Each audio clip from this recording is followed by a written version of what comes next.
तर मित्रांनो, कोण बनणार मुख्यमंत्री, कोण बनणार सीएम,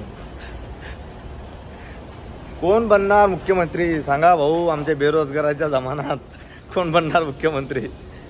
इकडे कामं धंदे नाही आहे, खायचे वांदे आहेत राजा.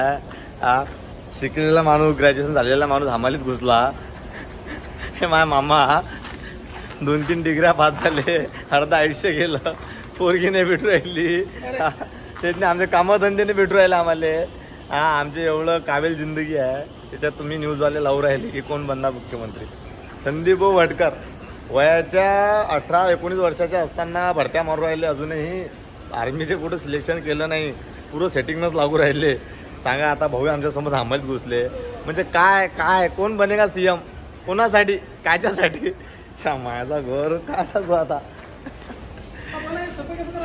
मला सबस्क्राईब चॅनल नाव असेल तिथं पा. तर या आमचे संजीव भाऊ आहेत, त्यांचे पण 8 दिवस झाले, हाल खराब आहेत कामाचे. काय सांगावं तुम्हाला आता. कोण बनणार सीएम, कोण बनणार मुख्यमंत्री. आमच्याकडे काय लक्ष देता का तुम्ही. बेरोजगारीचं प्रमाण वाढत आहे.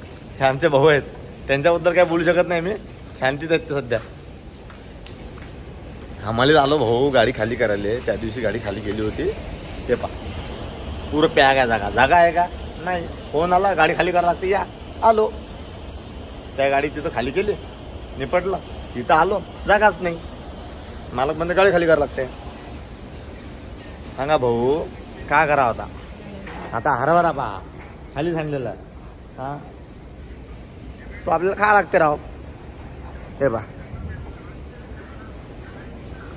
हरभरा खा लागते.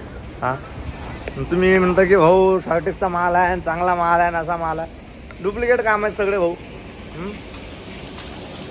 सगळं चुट्याचा बाजार आहे भाऊ. हे बा पाय पुरा पॅक आहे. कसं करावं भाऊ सांगा तुम्ही. आता दुसरं काम पाहा. हा हे आमची टीम आम्हाला धनी सोडून बिचार आम्ही 5-6 जण इथून बसलो. काय आमच्या कामाची काही लिंक नाही आहे, काहीच परवा नाही मुख्यमंत्री साहेबाला. लाडली बहीण तिकडेच वाटा सगळे. लाडल्या भावाला काही नका देऊ. चला बा एवढे बोलून 2 शब्द संपवितो. न्यूजवाले बिझी राहा, सगळेजण टीव्ही पहा. कोण बनणार सीएम, कोण बनणार मुख्यमंत्री. आम्ही हा बेरोजगार.